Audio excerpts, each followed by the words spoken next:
BNP নেতা ইশরাক হোসেনের শপথ ইস্যুতে নির্বাচন কমিশনকে সংবিধানের আলোকে সিদ্ধান্ত নিতে বলেছে আপিল বিভাগ।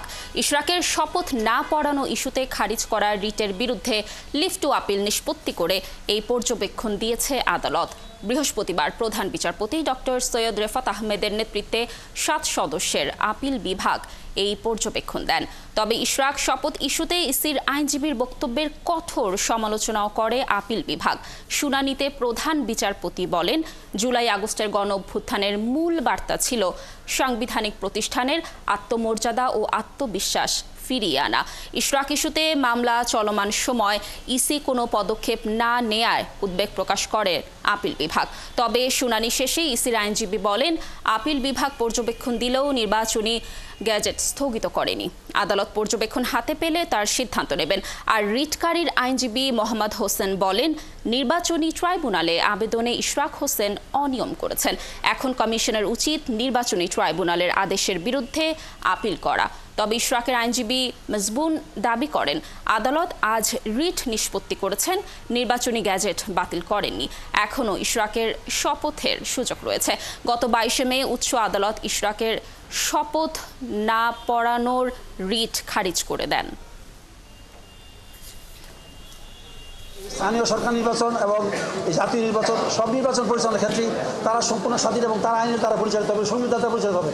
সেখানে ওই যে বাড়ানো ছিল, এইগুলো যে আইনের চিন্তার বাইরে বা এটা যে একটা ব্যর্থ হয়েছে, এটা সঠিক হয় নাই। আপিল বিভাগ এটাকে রিটার্ন করেছেন, বলছেন যে এটা প্রয়োজন নয় এবং এটা সঠিক হয় নাই।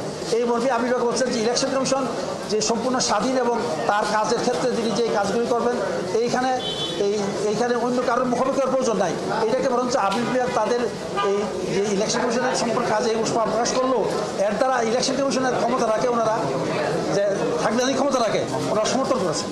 নির্বাচন কমিশন থেকেও আজকে একজন বিজ্ঞ আইনজীবী অ্যাপিয়ার করেছেন, উনার বক্তব্য রেখেছেন এবং পিটিশনের বক্তব্য শুনেছেন, আমাদের একটু বক্তব্য শুনেছেন। আমাদের বক্তব্য আগে শেষ হয়ে গেছিল এনি কেস।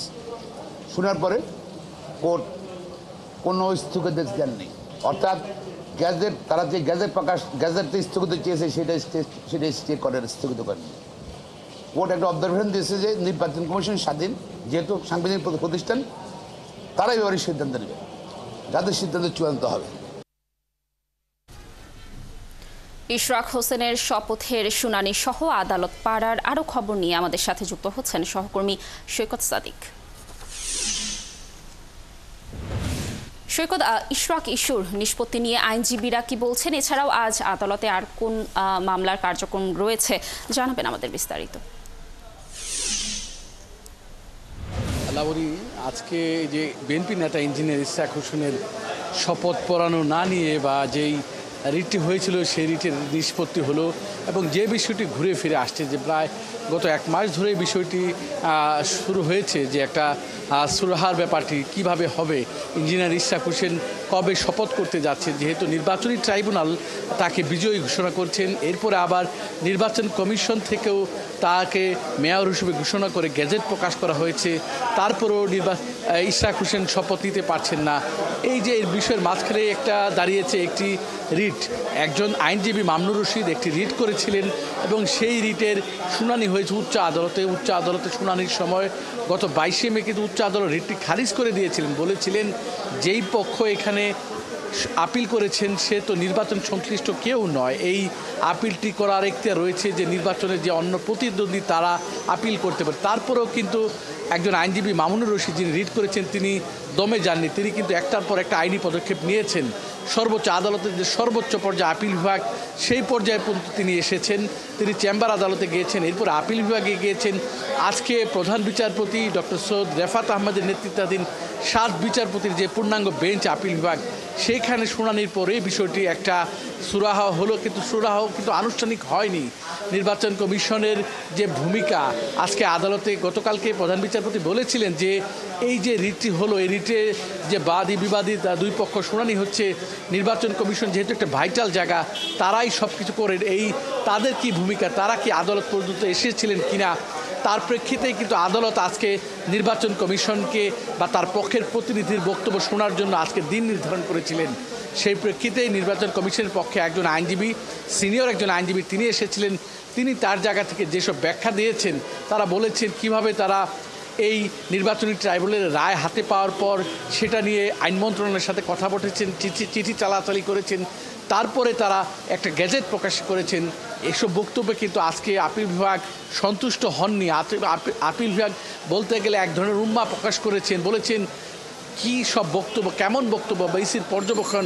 ইসি যেহেতু একটি স্বাধীন সাংবিধানিক পোস্ট, আগামীতে জাতীয় নির্বাচন হবে, ইসির দিকে সারা বাংলাদেশের মানুষ তাকিয়ে আছে।